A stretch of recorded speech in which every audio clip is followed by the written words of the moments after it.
Could we come to the next verse? Now don't forget, again, he hasn't reprimanded his children. 87, he says, Ya bani, O my children, idhabu, go from here, fatahassasu, and go and start looking, searching for Yusuf alayhi salam. Now, there's one word in Arabic that is tahassasu, another one in Arabic is tajassasu. Tahassasu means to search for something which is good, and tajassasu means you're searching for something evil. Tajassasu is used for spying, to give the meaning of spying, and tahassasu is when a person is going and looking for something which is good and khair and beneficial. So he says, go and look for the good. What good? Of Yusuf and his brother. Go and search for Yusuf. Go and search for his brother Binyamin. وَلَا تَيْأَسُوا مِنْ رَوْحِ اللَّهِ, and don't bring inside yourself any despair from the hope of Allah Azza wa Jalla. Now, Rawhillah has been used, the word Rawh. What does Rawh mean? Rawh means, real meaning of Rawh is you get a chance to breathe. You're able to breathe, meaning that you can be relaxed. When things get constrained, when a person feels that, you know what, the situation is getting so constrained that you kind of feel that your whole chest is sometimes, sometimes enclosing within itself. Dayqan, Allah calls it dayq. So sometimes you can even feel that the earth itself with its expansion has become something that's restrained upon you because of your feelings. Now that situation where what you need Allah to make you be relaxed again and breathe again and feel that you're at comfort. Normally despair comes when a person brings so much onto himself that he feels that, oh man, how am I gonna get through this? But you know what the lesson is here? Is that, has Allah changed in any of this? Tell me this, if you're having a bad day, has that made Allah change from what He is? Yes or no? Come on guys, yes or no? No. If you feel that someone's passed away, does that make Allah have, na'udhu billah, a moody day? No. Or a sad day? No. If you're happy and you're rejoicing and you're elated and you kind of feel, wow, I'm on the top of I'm on cloud 9 today, yeah? Does that make Allah feel also the same way? No. Whatever happens to you and your mind doesn't make any change to Allah. So now let's look at it the other way. Allah has told us, you trust in me. I can open any door I want. I can close any door no man can close. I can open any door no man can open. Allah said to us, He can open things for us when it's a dead end. Allah's told us there is no dead end for Him. He said, وَعِنْدَهُ مَفَاتِحُ الْغَيْبِ. For Him, He's got the keys to every single door you can imagine. Any opening you want, Allah can do that. Now, when Allah, He's got the power to do what He wants, and you're having a bad day here thinking, man, I'm in a real bad situation. It couldn't have got worse than this. You've got to flip it over and think, you know what? I might think that everything's closed like this. For Allah, nothing's closed. For Allah, nothing is closed. Nothing has been closed. For Allah, there is nothing that stops Him. Now, with this belief, what you've got to believe is, nobody should become hopeless of Allah bringing you relief and a breathing situation. Nobody should become like that.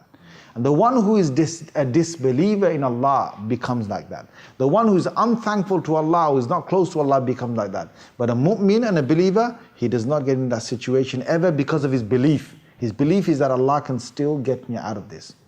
And let me just do a quick stats with you. Tell me this, brothers, yeah? And with honesty, with Iman, tell me this, yeah? Have you ever been in a situation in your life where you thought, that's it, that's a dead end, that's dead end, and you turned to Allah, solely to Allah, and Allah then opened the way for you? If that's happened now, I want your hands up on. Right, now that's out 1, 2, 3, 4, 5, 6, 7, 8, 9, 10, 11, 12, 13, 14, 15, 16, 17, 18, 19, 20, 21, 22, 23, 24, 25, 26, 27, 28, 29, 30, 31, 32, 33, 34, 35, 36, 37, 38, 39, 40. Allahu Akbar. About 42, 43. Allahu Akbar. I've done this over and over again with large crowds. And I've seen the same thing. Today there's probably about 60 people or maybe 50 people here. Out of you about 42, 43 have put your hands up. Allahu Akbar. And I've been in this situation as well. Few times in life where you think this is it. Harm. This is it, man. And you turn to Allah and it just opens. It just opens.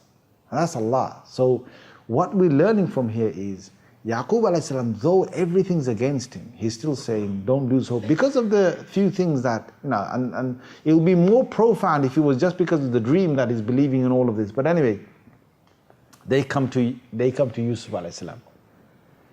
فَلَمَّا دَخَلُوا عَلَيْهِ. They come all the way back from Jerusalem to Misr, the 9 brothers. And they enter upon, they present themselves in front of Yusuf alayhi salam. And they say, Ya ayyuhal aziz, O minister. Massana wa ahlana dur. We have suffered.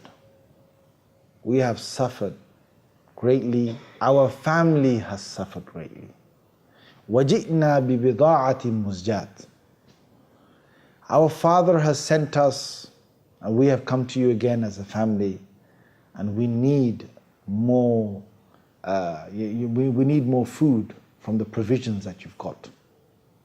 But we are not able to bring you the same amounts of great things like coins and gold coins and other things that we bought the previous time. We're not able to present that to you this time. We've only bought you things in our house that if we gave to other people, they would reject it. Some Mufassirun have said they even brought butter from their house. Butter and other things that they could just present as something. It was nothing significant. So if they were to present this to other people, they would reject it. And they said, فَأَوْفِ لَنَا الْكَيْلِ. Please fulfill our sacks for us in return of these petty items and things that we bought for you. وَتَصَدَّقْ عَلَيْنَا. And O minister, O king, O minister. Because some say that, again, I want to just say this thing, that some believe that he became king even by this time, and some say he was still the minister of agriculture, as I've said to you before. He said, وَتَصَدَّقْ عَلَيْنَا. Give us charity. We're in this great need right now. إِنَّ اللَّهَ يَجْزِي الْمُتَصَدِّقِينَ. Allah will give return, and He gives return to all those who give in charity. Now, subhanallah, Yaqub alayhi salam saw the situation, that they're completely broke now. These are the same brothers that taunted him, attacked him, bullied him, tried to get him killed. These are the same brothers for many, many years. They've been oppressing his brother Binyamin. These are the same brothers who were at the height of their pride and they would not come down, and today they're broken and mashed in front of Yusuf alayhi salam. He couldn't hold back. He thought he'll reveal it at another time, but he couldn't hold back at this time. And Yusuf alayhi salam thought that let me ask them directly the question.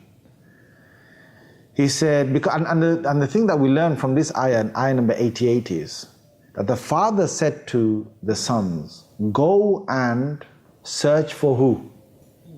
Yusuf and Binyamin, his brother Binyamin. They come to the minister, and instead of saying, look, we want Binyamin back, because that's the most obvious thing you would have thought.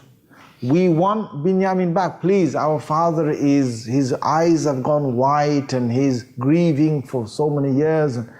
Obviously they're not going to say about Yusuf, because that's a crime they're trying to hide. But even if they were to say that, that would have been some other evidence that, please, we need this. This is the situation why we're here in Misr. They didn't.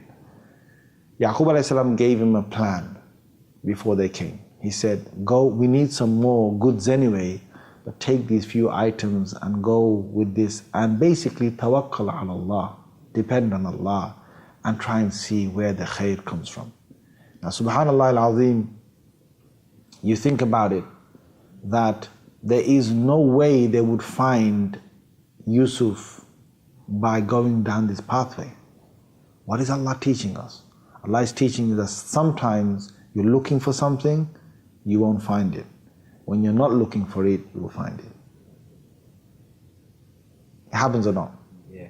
Sometimes you're looking for something, you search the whole house. 3 times all over, going through every cupboard and every sack and everything you've got, every drawer you've got, and you don't find it. And then another random day comes, you just pull out somewhere in the corner, oh my God, it's been lying here. Yeah? What Allah teaches us is that when He wants to open a pathway for someone, He don't need you to even go down that road. He don't need you to even go down that road. He can make you go down another road where you're thinking, man, I'm mashed, man, I'm finished. I'm history. And there He opens the door for you. He can open the door for you where He wants.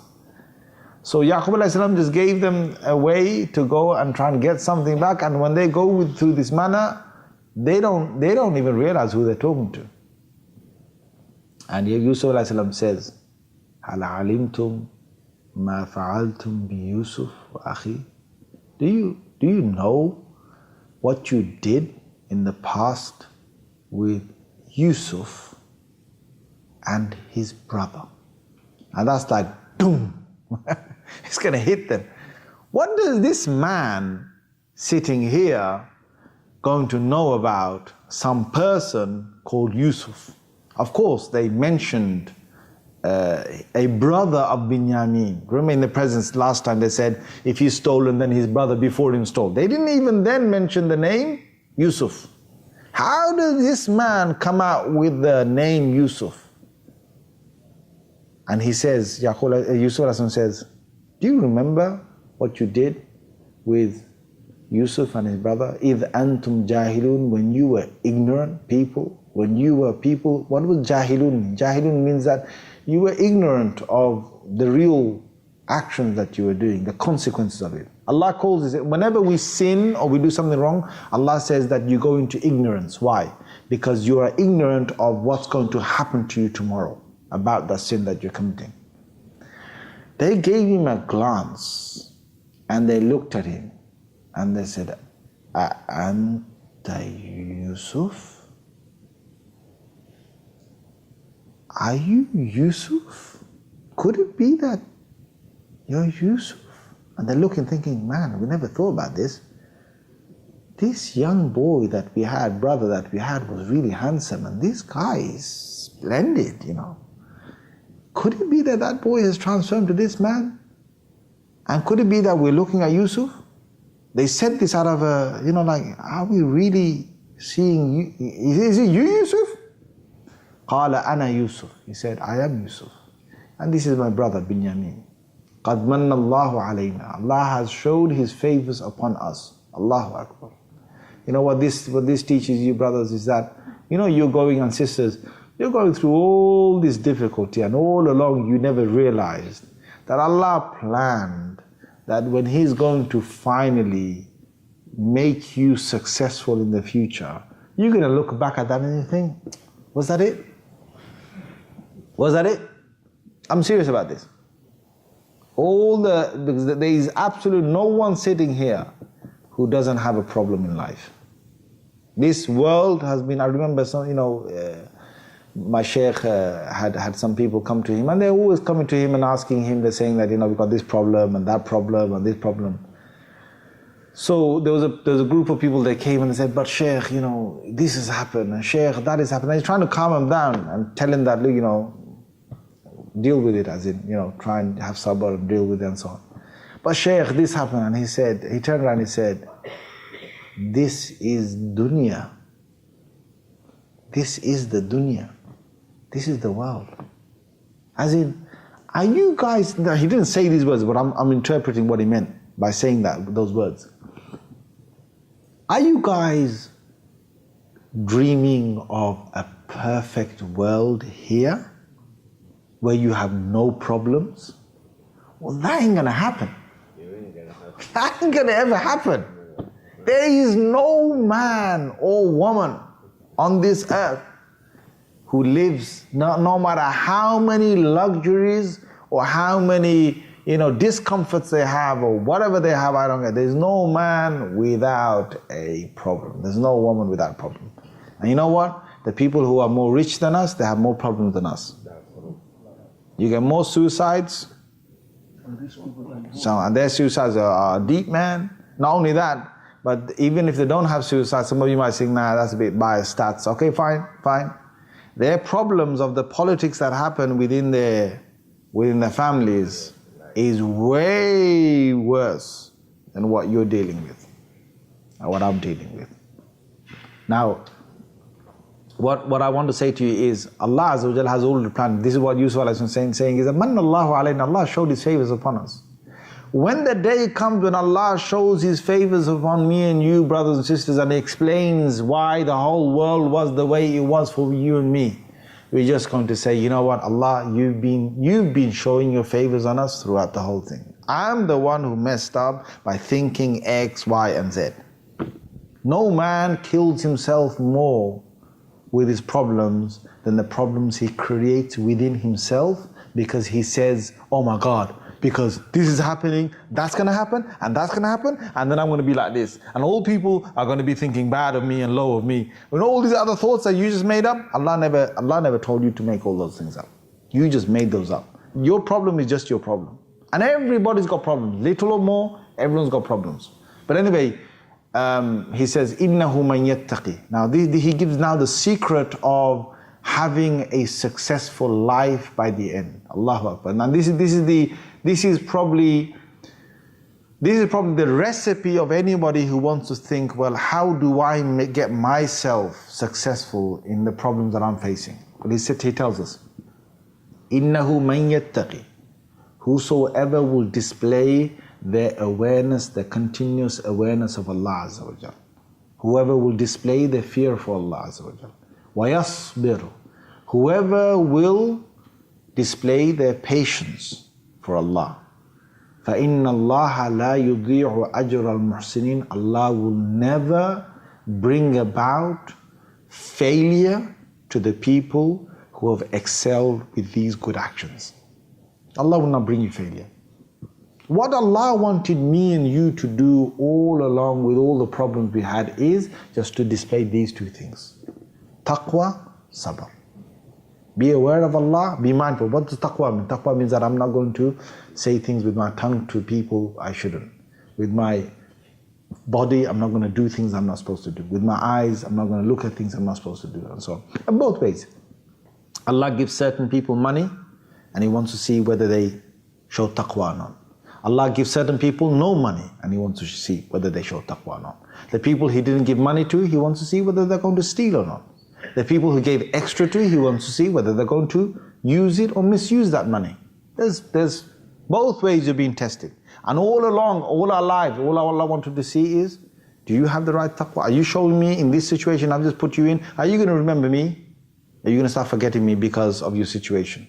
وَيَصْبِرْ. Are you going to show and display the right type of sabr and hold yourself? Sabr, what does it mean? Sabr doesn't mean just, oh, I've got grief and I'm just sitting here and just grieving, patiently grieving. That's not just sabr. Sabr is holding yourself.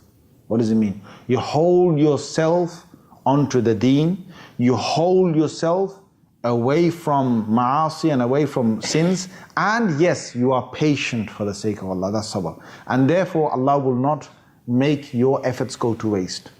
They then turned around to Yusuf alayhi salam. They said, Wallahi tallahi laqad atharaka Allahu alayna wa in kunna lakhati'in. By Allah we swear that Allah has given you preference over us even though we have made grave mistakes. You know what? I just want you to think about all your enemies right now. People who don't like you. If there's a person who has nobody, if you're a person sitting here who has everybody, doesn't matter who you know, they like you, doesn't matter who you know, put your hands up if you've got everyone that likes you. Everyone in the whole world that likes you. Wow. Not a single hand here. Wow. Even I can't put my hand up, brothers. I can't put my hand up, yeah? Allah's made that natural. Some people are just not going to like you for some reason. So what we want to say is eventually you get to a position where if you've done the right thing, Allah will make those people see that He's given you a higher status than them. eventually, whether it's in this dunya, whether in the next world, Allah will show that eventually that is the case. So there's nothing to grieve about when you know that these are facts that are about to happen. Then Yusuf alayhi salam turns to them, and this is probably more beautiful than anything that has happened beforehand. And these are the same words that Rasulullah sallallahu alaihi wasallam uses for the people of Makkah, though they have showed a 20 years of assault, attacks, oppression, victimization towards the Muslims. 20 years of that. And then Rasulullah sallallahu alaihi wasallam, he stands in Makkah al-Mukarramah in front of the Kaaba, and he's just got the keys of the Kaaba, and the whole of the Makkah people have been summoned in front of the Haram, and these are his enemies, some of them that have fought him for 20 years. He's right in front of them, and he uses the same words that Yusuf alayhi salam used at that time. And this is very, very, very difficult to do unless you've got used to doing things just for the sake of Allah. Those of us who have been used to doing things for the sake of Allah and purely for the sake of Allah. And when I say this, guys, I just want to add on to this here. There are some people who do things for the sake of Allah, and most Muslims will say at some point, I'm doing it for the sake of Allah. That's fine. Could you carry on doing it for the sake of Allah for a year, for a few months, for 2 years, for 3 years, for 5 years, for 10 years, for 20 years? Could you do it for the sake of Allah, all your actions for that long? This is where we fail. Many a times we can do it for the sake of Allah for a short period of time, but whether you can make it last for a long time, that's the real key question here.